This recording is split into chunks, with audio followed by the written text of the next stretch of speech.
हरे कृष्णा, वेद सारथी में आपका स्वागत है। आज हम आपके समक्ष एक बहुत ही रोचक विषय लेकर के आए हैं, जो है क्रायोनिक्स। क्या मृत वापस लौटेंगे?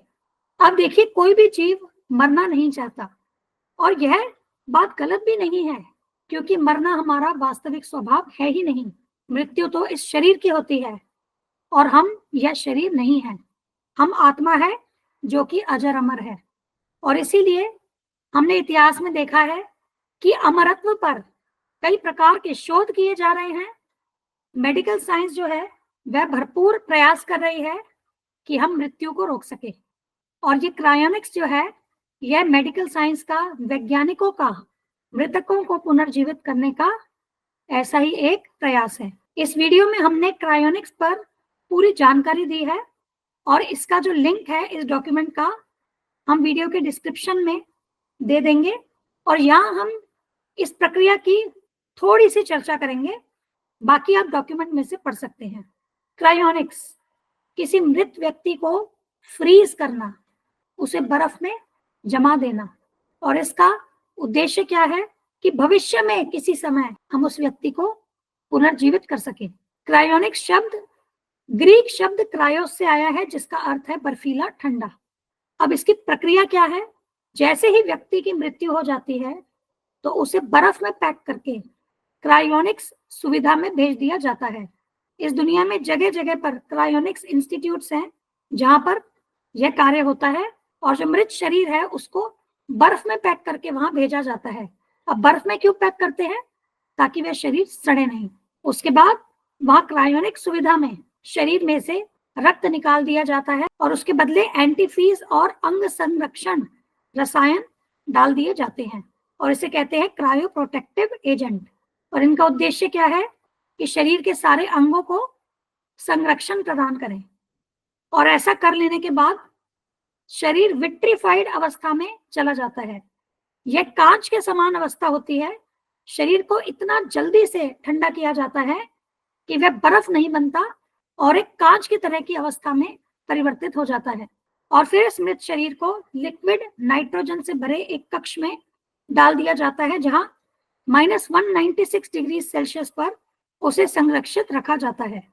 वैज्ञानिकों को इस क्रायोनिक्स प्रक्रिया से यह अपेक्षा है कि जिस कारण से उस व्यक्ति की मृत्यु हुई थी, जिसे मेडिकल साइंस, चिकित्सा विज्ञान ठीक नहीं कर सका था, तो भविष्य में जब उस बीमारी का इलाज आ जाएगा, उस इलाज की जब खोज हो जाएगी, तो वे इस व्यक्ति को वापस से गर्म करके, क्योंकि अभी क्या कर रहे हैं, अभी ठंडा कर रहे हैं, तो एक प्रकार से पिघला करके पुनः उस रोग का इलाज करके उसे स्वस्थ कर दिया जाएगा और पुनर्जीवित कर दिया जाएगा।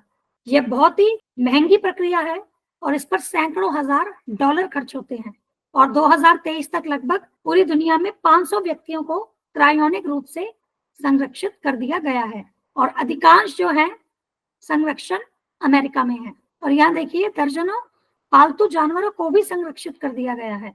इस प्रक्रिया से प्रभावित होकर कई व्यक्तियों ने अपने पूरे शरीर को संरक्षित करने का विकल्प चुना, जबकि कुछ ने केवल अपने सिर को संरक्षित करने का विकल्प चुना है। और वे ऐसा सोचते हैं कि जब हमारा सिर संरक्षित होगा, तो आगे जा करके कभी भविष्य में हमारा जो व्यक्तित्व है, जो कि हमारे ब्रेन में है, ऐसा मानते हैं, तो उसे रोबोट के शरीरों में डाउनलोड कर दिया जाएगा। मतलब हमारे व्यक्तित्व को रोबोट में परिवर्तित कर दिया जाएगा। या फिर स्टेम सेल का एक टेक्नोलॉजी होती है, स्टेम सेल, तो उससे हमारे पूरे शरीर को पुनः विकसित कर दिया जाएगा।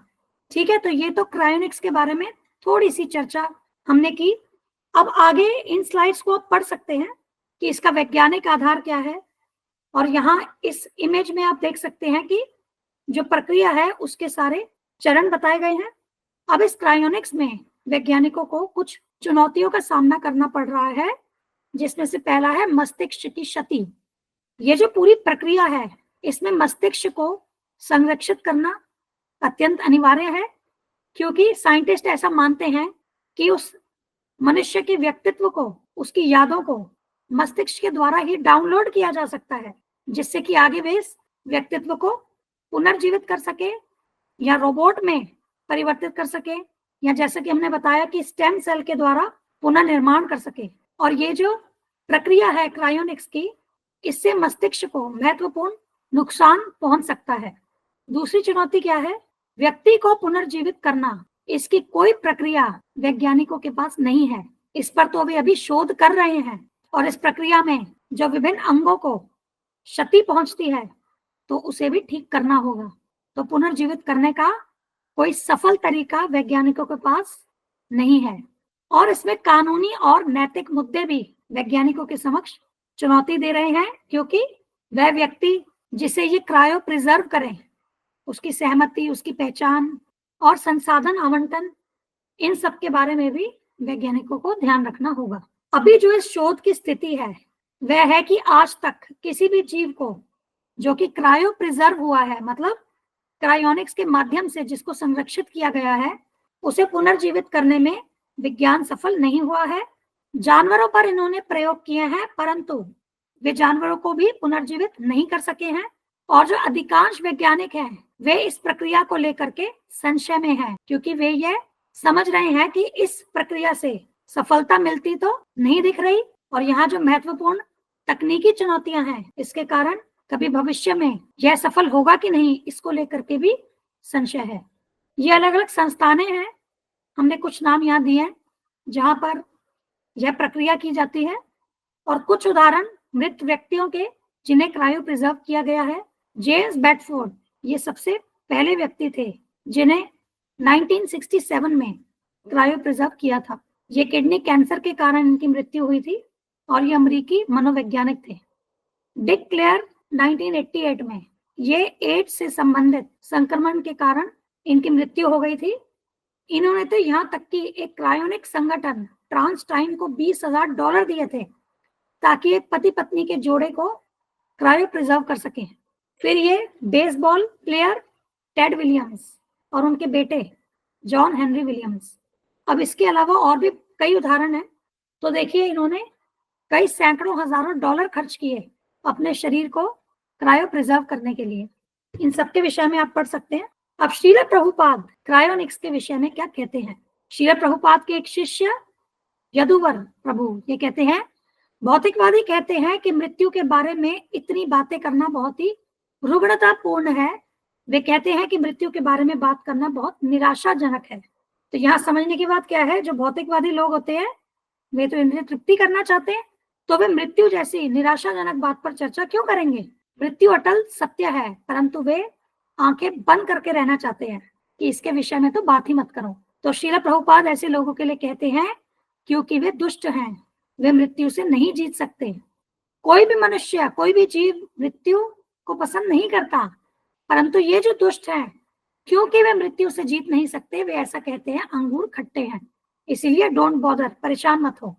और कूदने के बाद भी जब अंगूर उपलब्ध नहीं होते तो वे कहते हैं यह खट्टा है, कोई फायदा नहीं। तो यहाँ हमने इमेज के माध्यम से भी दिखाया है।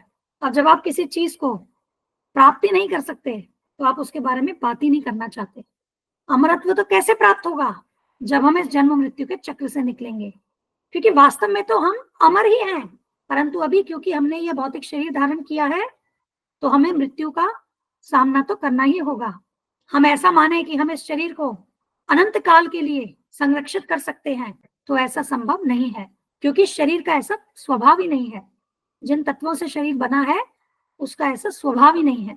आगे राधा वल्लभ प्रभु जी कहते हैं, हमारे पास मौत पर विजय पाने का एक तरीका है। अब हम फ्रीज करने की योजना बना रहे हैं। जब कोई बीमारी होगी जो मौत का कारण बनेगी तो हम शरीर को जमने देंगे और जब बीमारी का इलाज मिल जाएगा तो हम उसे जगा देंगे। अब ये क्रायोनिक्स के बारे में प्रभुपाद जी को बता रहे हैं कि साइंटिस्ट लोग, वैज्ञानिक क्या सोच रहे हैं कि जिस बीमारी से व्यक्ति की मृत्यु हुई है, जब विज्ञान उसका समाधान खोज लेगी तो इन व्यक्तियों को जो फ्रीज करके हमने संरक्षित किया है, इन्हें हम पुनर्जीवित कर देंगे, इनकी बीमारी का इलाज कर देंगे। और श्रील प्रभुपाद कहते हैं यह मौत के समान ही है। जमना मौत ही तो है, लेकिन दुष्ट को पता नहीं है कि यह मौत है। और श्रील प्रभुपाद कहते हैं कि यह वैज्ञानिकों का पोस्ट डेटेड चेक है। और प्रभुपाद जी के एक और शिष्य परमहंस प्रभु जी कहते हैं, लेकिन फिर वे यह कहते हैं 100 साल में जब हम इलाज खोज लेंगे तब हम तुम्हें बाहर लाएंगे और तुम्हारा इलाज करेंगे। तो पोस्ट डेटेड चेक।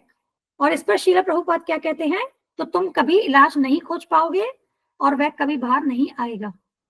वे उदाहरण देते हैं कि जिस प्रकार से कोई सब्जी यदि उसको हम फ्रीज कर दे, जमा दें, तो वह बेस्वाद हो जाती है, वास्तव में वह सड़ जाती है।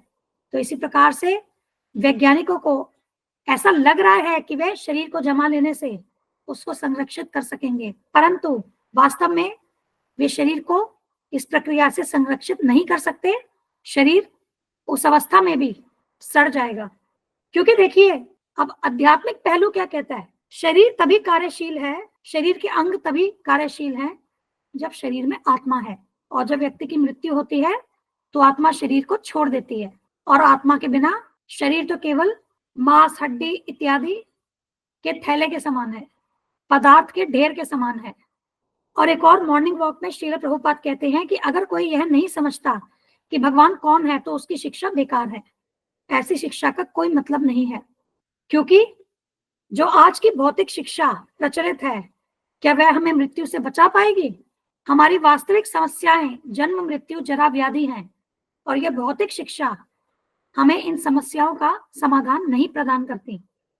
क्या आज तक किसी वैज्ञानिक ने बुढ़ापे को रोका है? कोई भी व्यक्ति बूढ़ा नहीं होना चाहता, हर कोई युवा रहना चाहता है, लेकिन क्या विज्ञान इसे रोक पाया है कि वह बूढ़ा ना हो? तो ऐसी शिक्षा का क्या मूल्य है जब आप अपनी समस्याओं का हल ही नहीं कर पा रहे हैं? श्रील प्रभुपाद आगे कहते हैं कि शिक्षा या ज्ञान, इसका अर्थ है कि आपने अपनी समस्याओं का समाधान कर लिया है, परंतु आज जो भौतिक शिक्षा है उससे केवल अस्थायी समस्या का समाधान करने का प्रयास चल रहा है, परंतु जो हमारी वास्तविक समस्या है, मूल समस्या है, जन्म, मृत्यु, जरा, व्याधि, उसका समाधान भौतिक शिक्षा से नहीं किया जा सकता। इसीलिए ऐसी शिक्षा बेकार है। श्रमेव हि केवलम, यह केवल किसी चीज के पीछे व्यर्थ मेहनत करने के समान है। इस पर श्रील प्रभुपाद जी के शिष्य कहते हैं, वे कहते हैं कि उनकी शिक्षा का मूल्य है कि वे बहुत जल्द जन्म, मृत्यु, बीमारी और बुढ़ापे पर काबू पा लेंगे, कि उनके पास लगभग समाधान है। वे लोगों के शरीर को ठंडा कर रहे हैं। तो यहाँ पर भी जो ये शिष्य हैं, ये क्रायोनिक्स के बारे में बात कर रहे हैं। ये कह रहे हैं कि वैज्ञानिक कहते हैं कि हम जन्म, मृत्यु, जरा, व्याधि, इस पर बहुत जल्द ही काबू पा लेंगे, और उसके लिए उन्होंने यह क्रायोनिक्स प्रक्रिया खोजी है। और श्रील प्रभुपाद कहते हैं कि इसीलिए जो युवा पीढ़ी है वे इस शिक्षा में रुचि नहीं रख रहे हैं। वे देखते हैं कि आखिरकार शिक्षा के बाद भी जीवन रिक्त है, खाली है। तो इस मॉर्निंग वॉक से हमारे लिए समझने की बात यह है कि जिस तरह विज्ञान जा रहा है वह व्यर्थ की मेहनत है। श्रम एव ही केवलम, उससे हमें कोई लाभ नहीं होने वाला। और इसीलिए हमारी शिक्षा प्रणाली को केवल भौतिक शिक्षा के ऊपर केंद्रित न रह करके आध्यात्मिक शिक्षा को लाना होगा, क्योंकि यदि हमें जीवन के बारे में समझना है वह हम भौतिक ज्ञान से प्राप्त नहीं कर सकते, वह तो हम केवल आध्यात्मिक ज्ञान से ही प्राप्त कर सकते हैं। अब देखिए, क्रायोनिक्स की अगर हम बात करें तो ऐसे कौन से ज्ञान की कमी है जिसके कारण यह प्रक्रिया जो है यह फेल है? तो वह ज्ञान है आध्यात्मिक ज्ञान, वह ज्ञान है आत्मा का ज्ञान। अब क्योंकि वैज्ञानिक आत्मा के विषय में नहीं जानते, नहीं मानते, इसीलिए वे इस पदार्थ में ही रासायनिक रूप से फेरबदल कर रहे हैं, और वे सोचते हैं कि उसके द्वारा वे जीवन को उत्पन्न कर सकते हैं। और जैसा कि हमने बात की मस्तिष्क के विषय में, वे क्या सोचते हैं कि मस्तिष्क में यादें और व्यक्तित्व है, परंतु वास्तव में वह यादें और व्यक्तित्व वह आत्मा से है।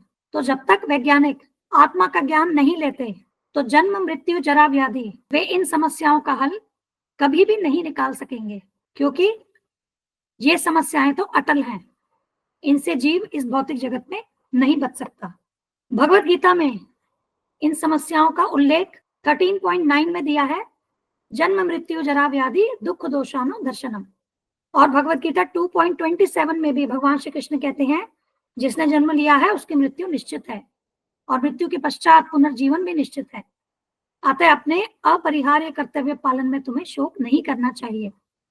तो यहाँ तो भगवान श्री कृष्ण स्पष्ट रूप से कह रहे हैं कि मृत्यु निश्चित है, क्योंकि जब आपने यह शरीर धारण किया है तो इसका नष्ट होना निश्चित है। आप शरीर को संरक्षित नहीं कर सकते। और भगवत गीता के 16वें अध्याय में, जिसमें दैवी तथा असुरी गुणों के मानवों के बारे में बताया गया है, उसमें 16.9 उसमें कहा है कि ऐसे निष्कर्मों का अनुगमन करते हुए आसुरी लोग जिन्होंने आत्मज्ञान खो दिया है और जो बुद्धिहीन है, ऐसे अनुपयोगी एवं भयावह कार्यों में प्रवृत्त होते हैं जो संसार का विनाश करने के लिए होता है। अब यहाँ पर देखिए, ये जो साइंटिस्ट हैं, ये जो हमने बड़े बड़े सेलिब्रिटीज की बात की, जिन्होंने क्रायोनिक्स पे भरोसा करके कई सैकड़ों हजारों डॉलर खर्च किए और अपने शरीरों को संरक्षित कराया, और वे जो ऐसी प्रक्रियाओं को बढ़ावा दे रहे हैं, वे सभी आसुरी हैं। इन्होंने आत्मज्ञान खो दिया है, वे बुद्धिहीन हैं, वे अनुपयोगी कार्यों में प्रवृत्त है, क्योंकि वे जिस प्रक्रिया का समर्थन कर रहे हैं वह एकदम व्यर्थ है, और ये भयावह कार्य ही तो हैं, और ऐसे कार्यों से संसार का विनाश ही तो होगा, क्योंकि इससे वे लोगों को भटका रहे हैं, भौतिक विज्ञान की ओर आकर्षित कर रहे हैं और आत्मज्ञान से, आध्यात्मिक ज्ञान से दूर कर रहे हैं। अब इसमें समझने की बात यह है कि हम यह नहीं कह रहे कि आप भौतिक ज्ञान न लीजिए। शास्त्र कहते हैं कि भौतिक ज्ञान और आध्यात्मिक ज्ञान दोनों साथ साथ लेने चाहिए, परंतु यदि हम अपना सारा फोकस, अपनी प्राथमिकता हम भौतिक ज्ञान को दें और आध्यात्मिक ज्ञान जो कि जीवन का ज्ञान है उसके विषय में तो हम प्रयास ही नहीं करें, तो यह आत्महनन करने के समान ही होगा, क्योंकि हम जो है, हम आत्मा है, हम अपने विषय में ही नहीं पढ़े और शरीर जो हम नहीं है और उसी से संबंधित हम ज्ञान लेते रहें, तो हम अपनी ही तो हानि करेंगे। अतः हम विनती करते हैं कि आप आध्यात्मिक ज्ञान लें, भगवद गीता का ज्ञान लें, श्रीमद् भागवतम का ज्ञान लें और इस ज्ञान को फैलाने में हमारी सहायता करें। वास्तव में इसी आध्यात्मिक ज्ञान के द्वारा ही हम शाश्वत आनंदमय जीवन प्राप्त कर सकते हैं। हम जन्म मृत्यु जरा व्याधि इनके चक्र से निकल सकते हैं। धन्यवाद। हमारी अगली वीडियो का विषय होगा, क्या जानवरों में आत्मा होती है? विशेष रूप से पाश्चात्य देश में लोग ऐसा मानते हैं कि जानवरों में आत्मा नहीं होती और जानवरों की हत्या करने में कोई दोष नहीं है। तो इसी विषय पे हम वैदिक सिद्धांत के संबंध में आपसे चर्चा करेंगे। धन्यवाद। हम यह चैनल और इस पर दी गई समस्त वीडियोस हमारे गुरु महाराज श्री कृष्ण कृपा मूर्ति श्री श्रीमद अभय चंडारविंद भक्तिवेदांत स्वामी ठाकुर श्रील प्रभुपाद जी को समर्पित करते हैं। श्रील प्रभुपाद की जय। धन्यवाद। हरे कृष्णा।